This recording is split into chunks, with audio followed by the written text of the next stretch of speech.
Ladybug Laboratory Podcast. I'm Lily and I will be your host for today.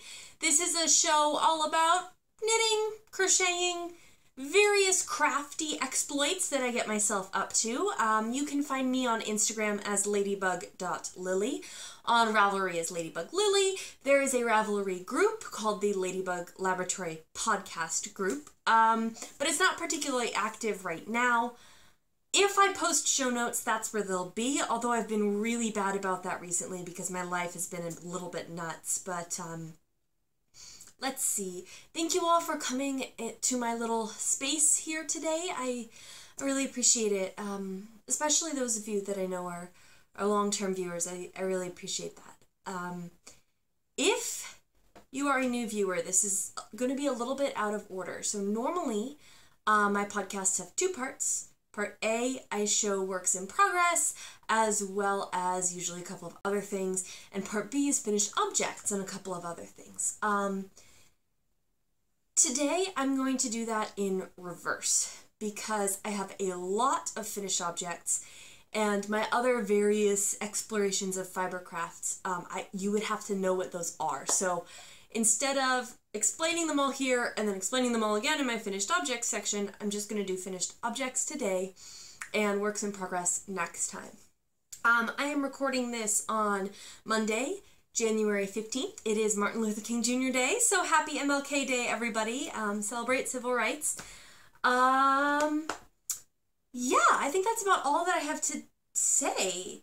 So today is basically just going to be finished objects and prattle, because I have a lot of finished objects. And without further ado, let's get started. So for finished objects, I'm going to start with the ones that I don't have with me, and then I'm going to go through my pile so I can just get those ones out of the way so I don't forget them. So let's see. Before I went away for the holidays, which I do every year, I go back and visit my family. They live in New England, and so I go back for Christmas and New Year's, and it's really nice. I enjoy it. As someone who follows the school schedule with my job, I have to take vacation then, and so I always go back home then because it's snowy, and that's my favorite part about going home. So, all that said, I usually try and make a little something for most people that I see.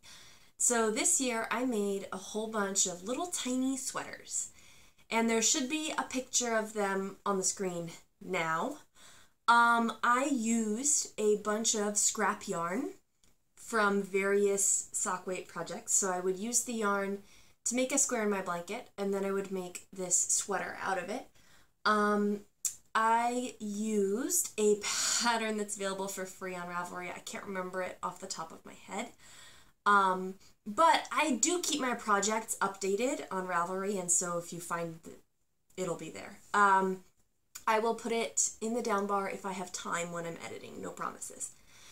So, I made 11 of these sweaters, and 10 of them, some of you may know, I was participating in a competition last year, or I guess sort of like a goal thing, and the idea is there was a 7x7 bingo board. Bingo MG, so bingo my god. And each square you had to fill with a different project. And so I used 10 of those sweaters to fill the 10 of a kind square. And I used the 11th one, which was a yarn that had bamboo in it, to fill the bamboo square.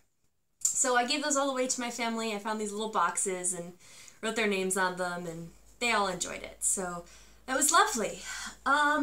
Okay, so for projects that are here with me now, I am just going to start with what's on top. I'm not going to worry too much about doing them in any sort of order. So, first up, I made this hoodie. And this is for my doll Felicity. It was inspired by Rachel of the Knitting Historian podcast. She made a little sweater for her bear, so I made one for my childhood doll Felicity. This is knit with Knit Picks Brava in the mulberry colorway, I believe. I knit it on size 5s. I should have gone up a needle size or two. So last time that you saw it, I had knit, so the hood is knit flat and then it's seamed across the top. So I knit it flat and I had knit it to about here. So after that I split for the sleeves and knit all the way to the bottom. Let me just unbutton it. Here we go. Split for the sleeves, knit all the way to the bottom, and then came back and did the sleeves. There's this little mock cabling detail on it. The lighting isn't great in here today, sorry. There we go. Maybe you can see that a little bit better. Not really. Yeah, there we go. And then I did some ribbing at the bottom. Then I seamed up the hood and did the button band ribbing and added some buttons. So this pattern is the first one on Ravelry to make it. I will put the information in the down bar. I bought it on Etsy. It was from an independent pattern maker, and she makes a lot of 18-inch doll patterns made by DeVry. That's what it is, made by DeVry. And it was pretty well written. I didn't have much trouble following along. There was one point where I was a little bit confused because it had the measurement from the bottom of the sleeves, and it said to do the measurement from where you split for the sleeves, and I was measuring from the top of the sleeve, which was silly. I should have known to measure from the bottom of the sleeve, but once I figured that out, it was fine. I had intended to wrap this up as a gag gift for my mom because she's obsessed with the idea of keeping my childhood American Girl doll around for potential future grandchildren that she's not getting, at least right now, but she's obsessed with the idea, so I had intended to wrap this up as a gag gift for her, but I left it here. Oops.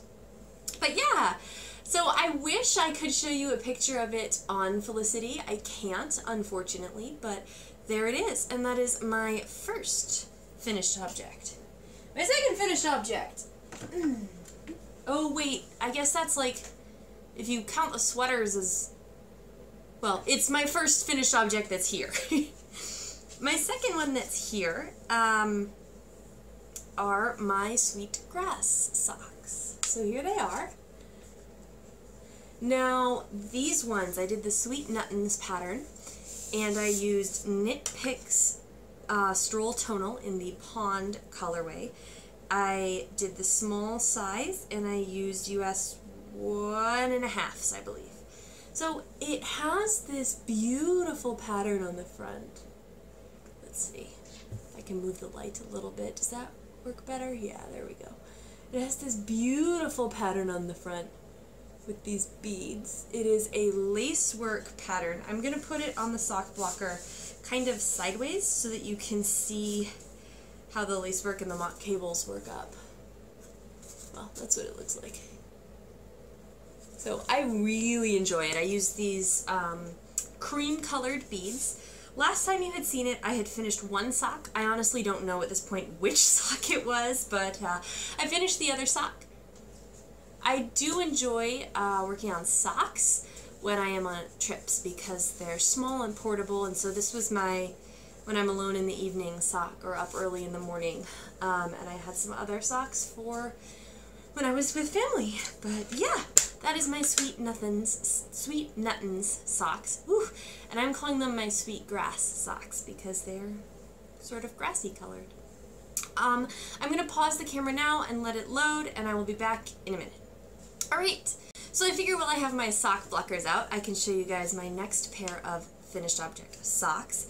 And these were a pair of vanilla socks that I used for when I was with family, chatting and whatever. So for the pattern, I just used the Arbor Twist sock pattern generator, and you plug in your measurements, basically, your gauge and stuff like that, and it generates a sock pattern for you.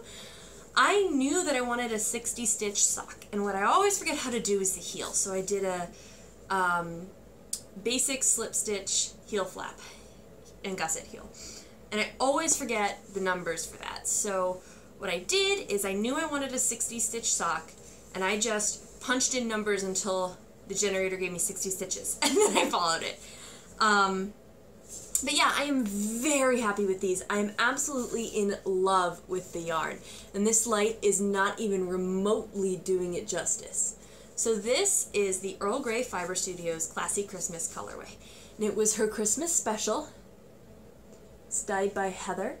And it has these beautiful, beautiful, like, deep mahogany and raspberry reds with some forest green and some, like, latte colors, almost like a dark pumpkin-y, cinnamony latte.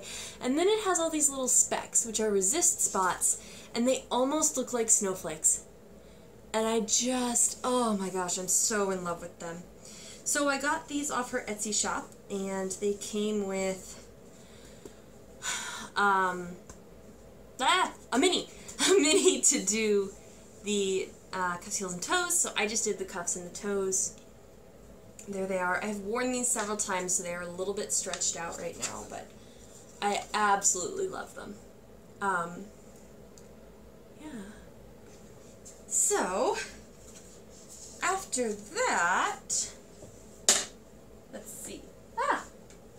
Conveniently enough, this was another project that I knit with Earl Grey Fiber Studios yarn. So this one, I did her sport weight base, which is matcha. That one was Darjeeling, the Darjeeling sock, which is a 2-ply.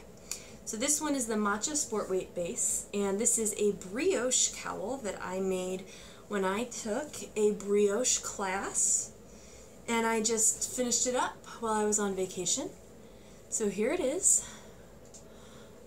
It's really squishy, really squishy. Ugh, gosh. There we go. So the dark color, the main color that I'm using here, is Pinot Noir Caviar. And I guess this is kind of a...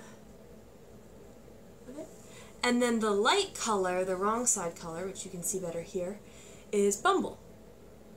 So they're both purples. The Bumble is more of like a pinks with very subtle purple and green tones, and then the Pinot Noir Caviar is like a purple with very subtle pink and green tones. But I really like it. Really like it. Oh gosh, I just can't get the lighting right. I'm so sorry. There are much better pictures of all of these on my Instagram and on Ravelry. So yeah, I just used the pattern that was given in the class to do this. And I'm glad that I took the class. I feel much more confident with brioche now. And I really like the result, but the truth is I don't really know. I don't know, I don't really wear cowls. I don't know how I would wear brioche. So if any of you are brioche mavens, please let me know what types of projects work best with brioche. Because I'd like to do some more of it. I just feel a little stuck on what to do it in, you know? So yeah, I enjoyed that one. Then I have my flax sweater, which was a baby sweater that I made. And I knit this with the 4-leaf clover is the colorway. Shoot. Something Sisters is the company, but the colorway is 4-leaf clover. And I got this from Jessica of the Jessica Ruth Knits podcast. Hi, Jessica. And we got to go to a baseball game this summer while she was in the area. And I miss you. I miss you. We should do a virtual knit night or something.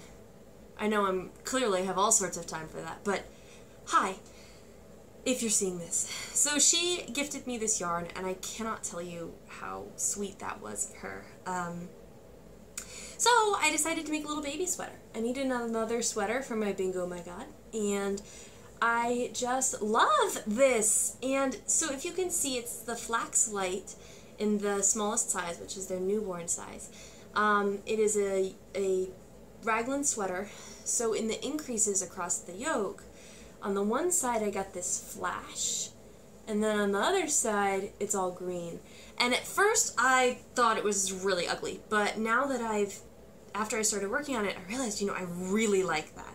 So it's reversible, obviously, either side is the back or the front, and this is where you last saw it, just below the flash actually, kind of like right about here. So before it had really taken shape and the colors had worked up. I really love how on the sleeves, which have a smaller stitch count, it's like micro striping all the way around. Whereas on the body, which has a bigger stitch count, you get like 3 stripes of green and then one of one color and then the other. And it's really cool. So anyway, I'm pretty happy with this. This is just going to go to whoever has a baby next. Probably my coworker who's going out on maternity leave in a month, about. So this will probably go to her. But yeah, I think it's adorable. I'm really happy with it. Just 2 more finished objects. So this one is my Morning Mist sweater. And I started working on this, gosh, what, in April of 2017? And I just hurried up and finished it up right before we left for our trip. It is knit with Pacifica Yarn Company Zephyr, and that is a 50% wool, 50% linen.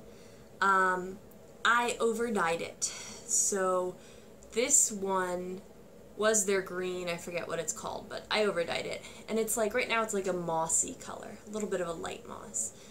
And then the back has this, which is in their natural color.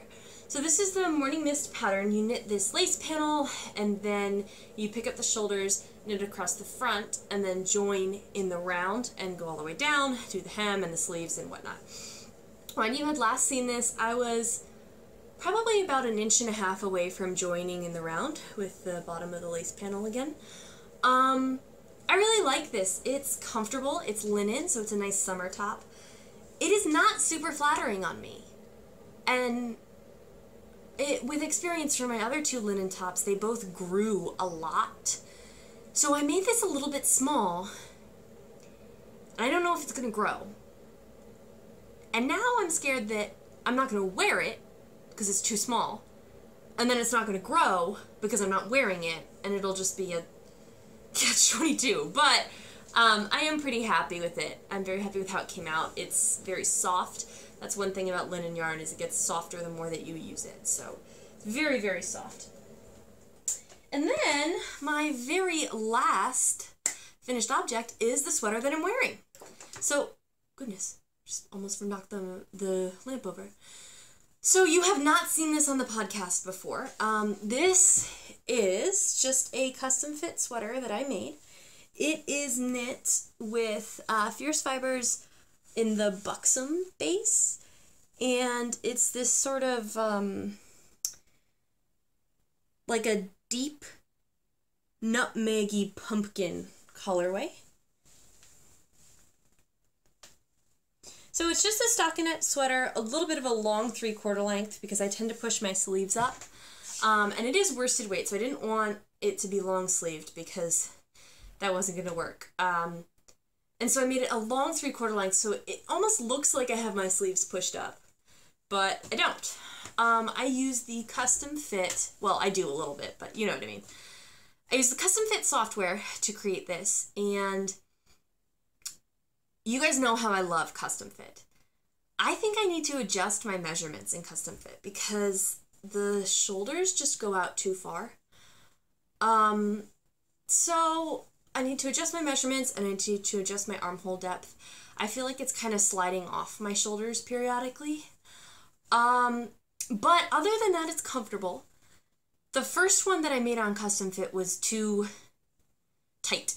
So I made the shoulders longer and I increased the armhole depth.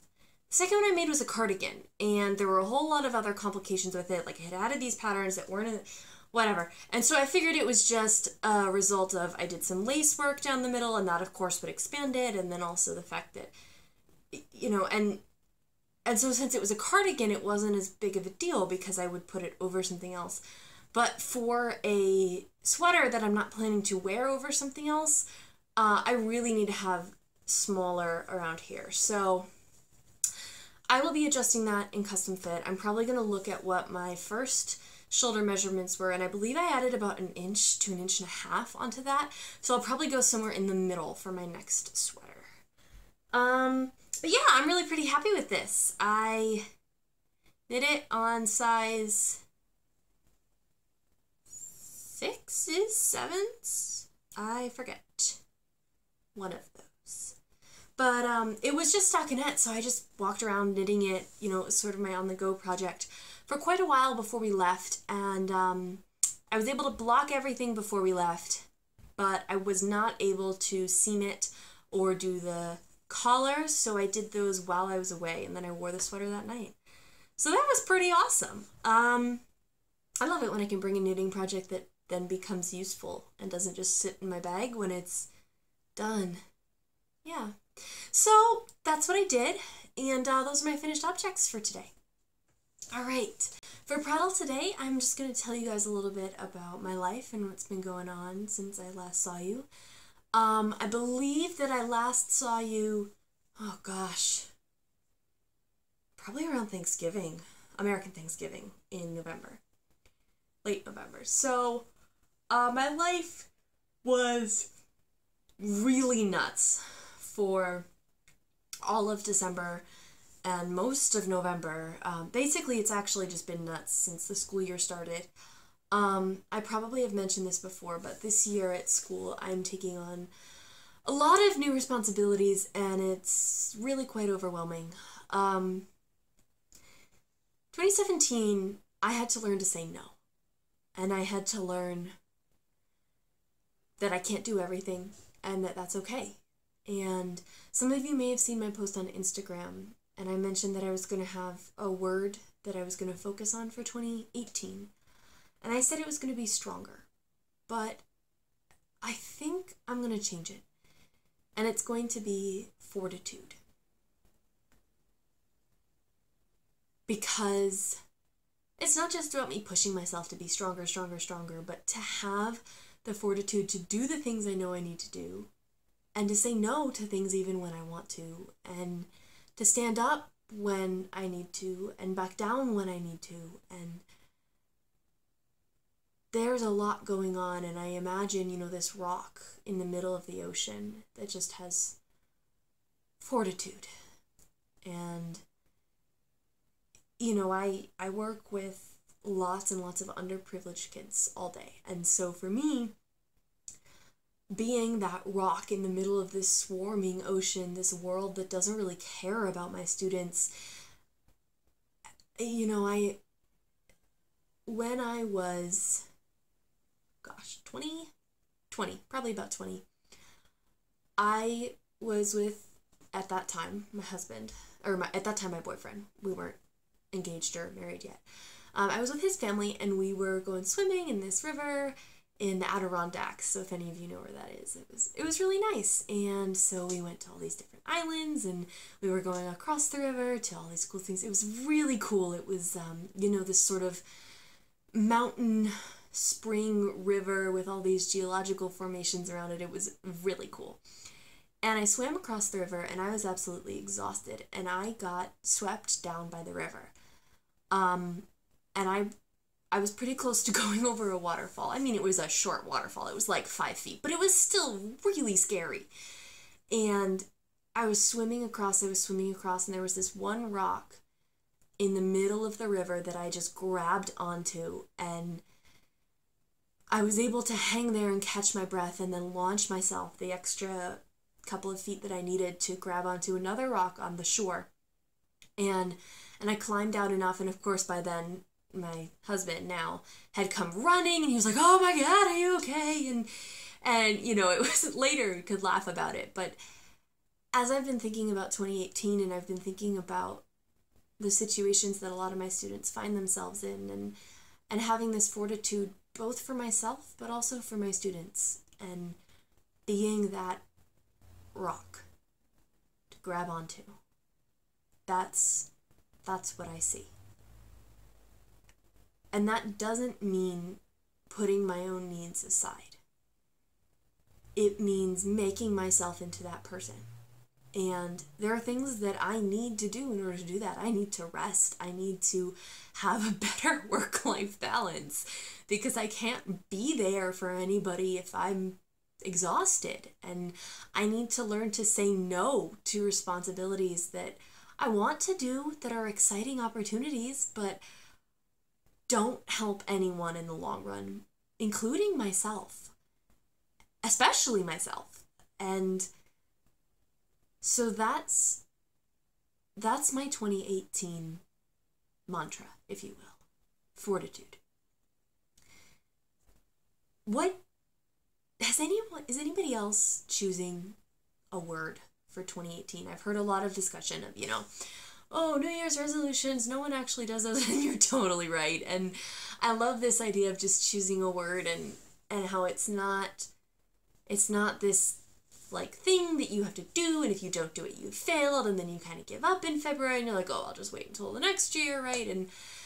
And so is anyone else doing this? What are the words that you guys chose? What are your initiatives, goals, plans, I guess resolutions for 2018? What do you hope to come of it? And yeah, I'd like to hear. I think this vlogcast for me, a lot of it is about not being alone anymore in my little corner of the world, and I hope that it helps you guys to not feel alone too. And so I think on the idea of being that rock, I'd like to create a bit more of a community this year. I know I kind of got crazy out of whack last year for obvious reasons. 2017 was not a good year for me on a lot of levels, but yeah, I'd like to facilitate that. So I'm going to make an effort to put up a thread in the podcast group for this episode. It will have the show notes, but it'll also be a place for people to comment and talk about their plans for 2018. I'd like to create that environment where we can all connect and bring our little corners together, and hopefully as we get to know each other, we can make the world a better place, be a whole bunch of those rocks spanning the river so nobody falls through the cracks. So, all that said, now that I've gotten all sentimental and wishy-washy, I hope you guys are doing fantastically. Happy crafting, happy everything. Be good to yourselves and be good to others. Have a fantastic day. Bye.